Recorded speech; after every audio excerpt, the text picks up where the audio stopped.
what did we do last time under calculus of trig functions?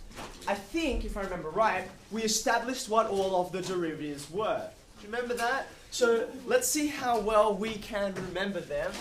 We'll start with the basics. The one we always start with is sine, and its derivative is cos.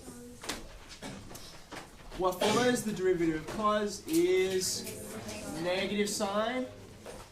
The derivative of tan ends up being a little more complicated because it's a question. It's sec squared. Okay, now this will be a little trickier. Let's see if we can remember the reciprocal functions. Let's do cosec.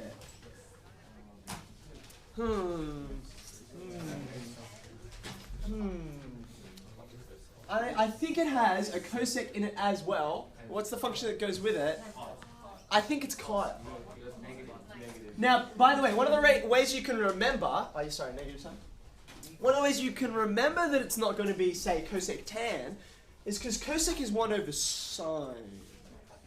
But this is sine over cos. So if there were a tan there, they would cancel out, wouldn't they? So that's how you can remember cosec and cot pair up. In the same way, if we do sec, what do we get? Follow the pattern.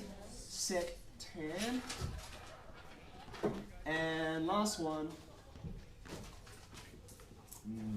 Remember? Look at the pattern. I think it's negative cosec squared. You can go ahead and check your table and see if we remembered right. Okay.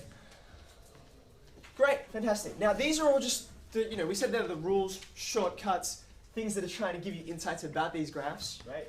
So we do need to remember them, particularly these. These ought to become kind of reflexes for you eventually, right? But then the question is, how do you use them? Or in what cases can you use them?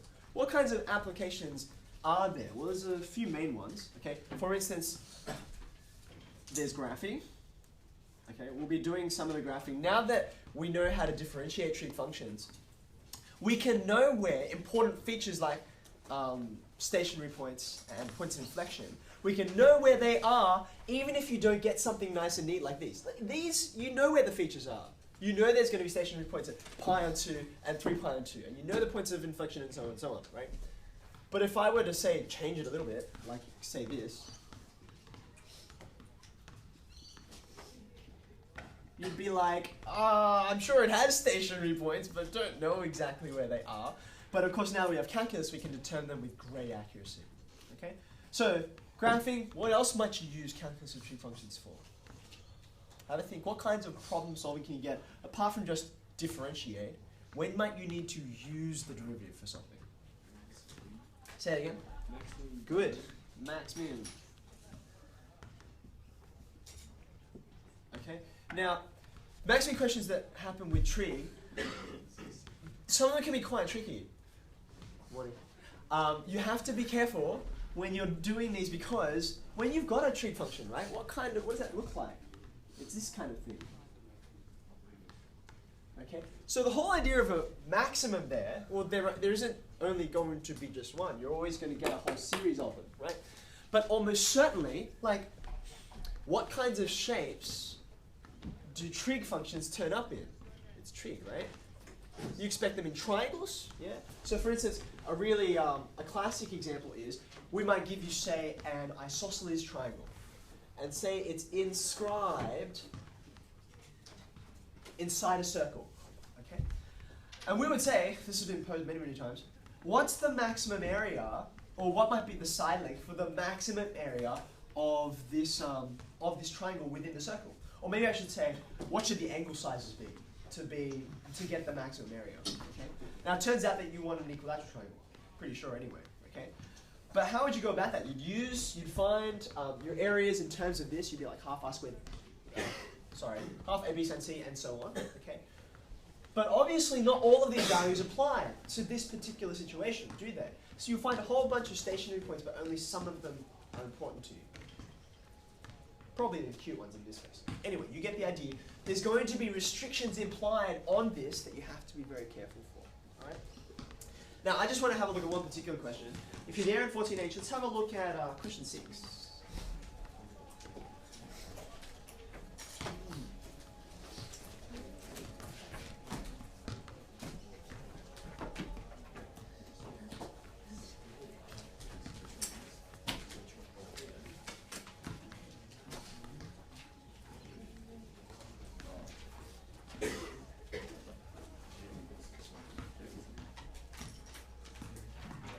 So if you have a look, there's a whole bunch of parts to question 6.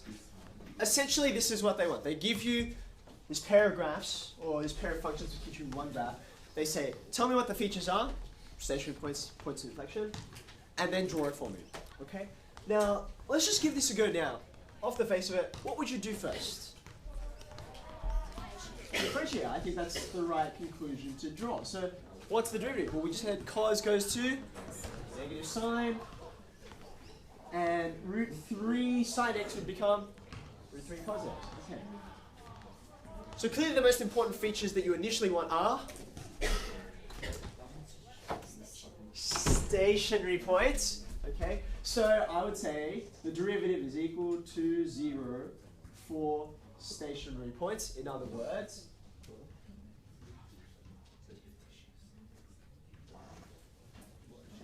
okay. So can we go ahead and solve this thing? What would you do?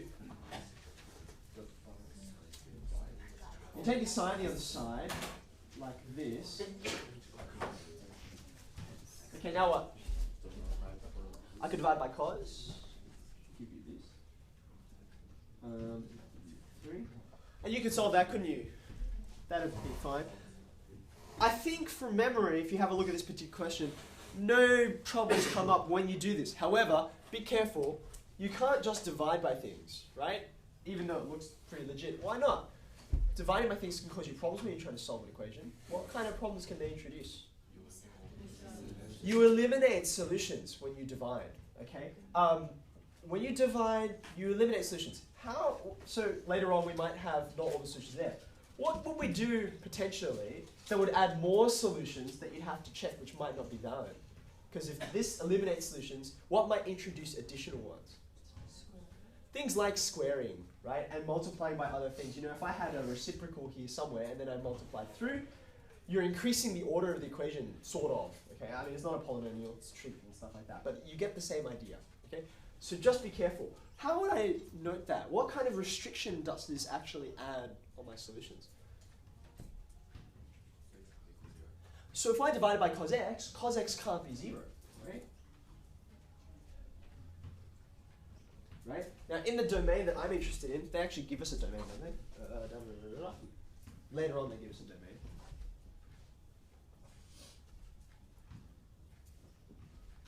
Where does cos x equal 0 within those values? Think about it. It's a pi on 2 and 3 pi on 2. Okay. As it happens, I think we'll be fine with that. But just watch out. What if we're not? Tan x equals root 3. Does anyone know? What's that going to be equal to? Pi on 6. Now, I'm between, sorry, pi on 3? Yeah, it doesn't exist. I'm between 0 and 2 pi. 0 and 2 pi, so I ought to expect another one, right? Where's the other one? Tan is just periodic every pi radians, isn't it? So that should do me. If I added another pi, obviously I'd be 7 pi and 3, which is outside. Okay, happy? What else do I need to do with this? I've determined 2 stationary points. Okay, what else do they ask of us? We're going to need to determine the nature, right? Particularly being that there's 2 of them. Okay, so we've got 2 ways to determine the nature of a stationary point. What are the 2 ways? I could use the first derivative, right? And then you draw your table and you do your neighborhood test and you look on left and right. Alternatively, I could second derivative, right? Now, just you have a look at it. Which do you tend toward? Which do you think would be simpler? First or second? I'm hearing both. This is interesting. Here's the first derivative, right? What would the second derivative be?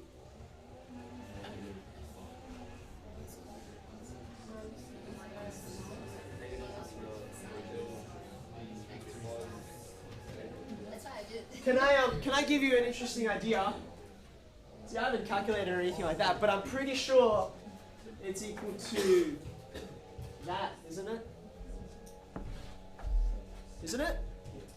Because that's what sine and cos do, right? You differentiate them, and they turn around, including your signs. You differentiate again, and both of them will be negative. I'm pretty sure you'll get, well, here we go. You get negative cos, negative root 3 sine, which is, yeah, okay, right. Which is better? I don't know. We kind of need to work out what the y values are anyway, don't we? So I kind of tend towards the second derivative. But it doesn't matter. Let's evaluate them anyway. So I think half of you have actually been saying to me, let's do the first derivative. So let's just test it out.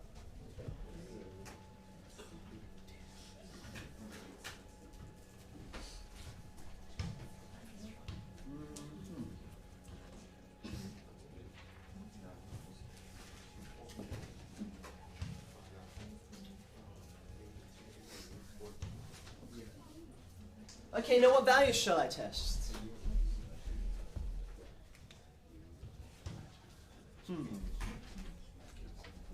Now, let me just put a word of caution here, okay? One of the nice things about knowing that we've got a trig function, or these particular trig functions, is we know there's continuity all the way through, okay? So in some senses, it won't matter all that much, being that number one, I know where both stationary points are, and number two, there are no breaks in the graph.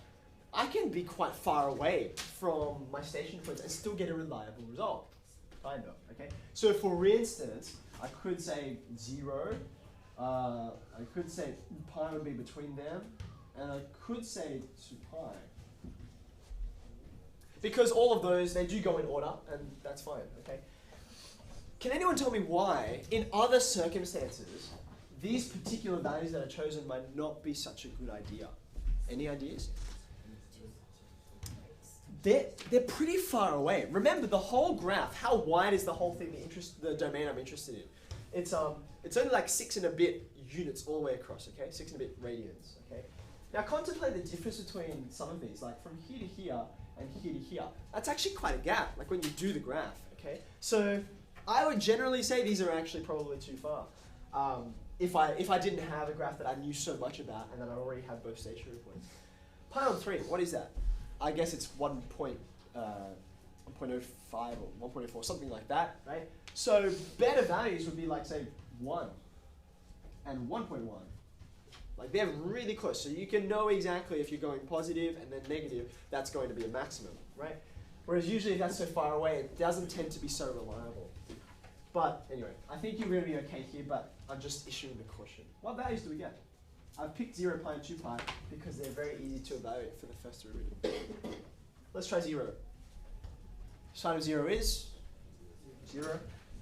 Cos of 0 is 1. So this is just going to be root 3. Okay with that?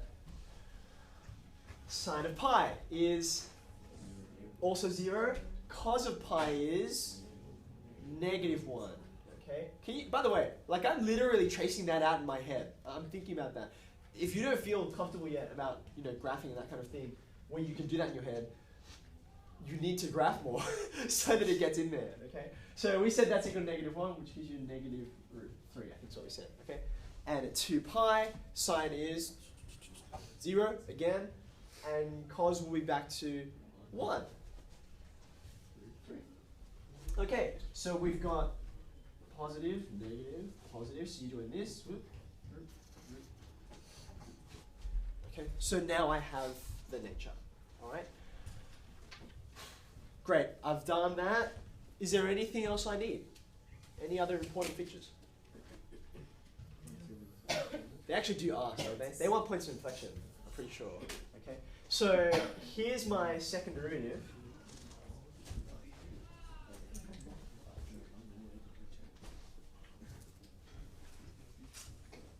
Okay.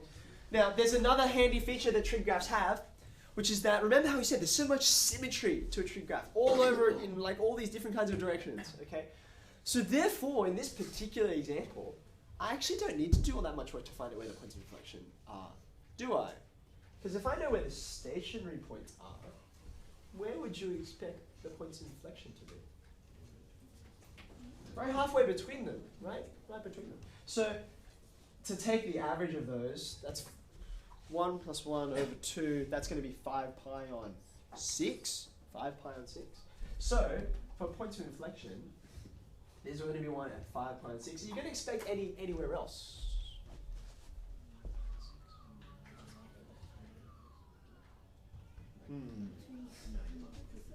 What's the gap from here to here? What's the gap?